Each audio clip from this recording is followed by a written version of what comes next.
as you were saying, there are many types of Blue Jays teams. The Donaldson Bautista era, Vernon Wells, Ricky Romero, and now it's Vladdy and Bo. And this past season was such a great season. How awesome and fun was it to experience not only the season but the World Series with the fans, with Sportsnet, and in this huge season where the whole team pretty much loved each other, completely different than the 2015 team that just had such a intimidation factor, but this team just loved each and every one of each other, and they played super well. So how fun was that, just sharing that with the broadcast and with the fans?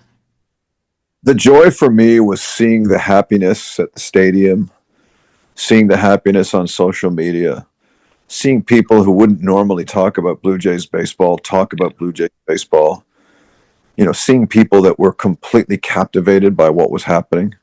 About a week after the World Series ended, I met a lady from Nepal on the street. She and her son had moved from Nepal 3 years ago, and in early September of this year, she didn't know what baseball was. And her son was watching games at home, and finally she went over and sat with him and said, "Can you explain this to me?"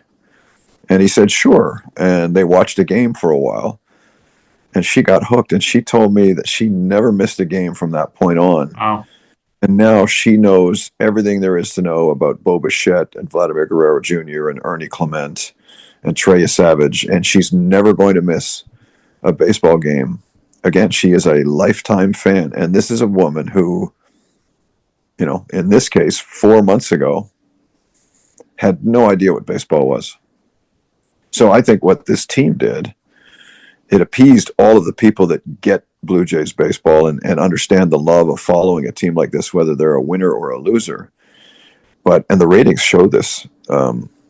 It pulled in a sizable audience that in many respects wasn't there prior. And they'll benefit from that next year. You'll see bigger numbers on the opening day broadcast, or you'll see larger attendance numbers.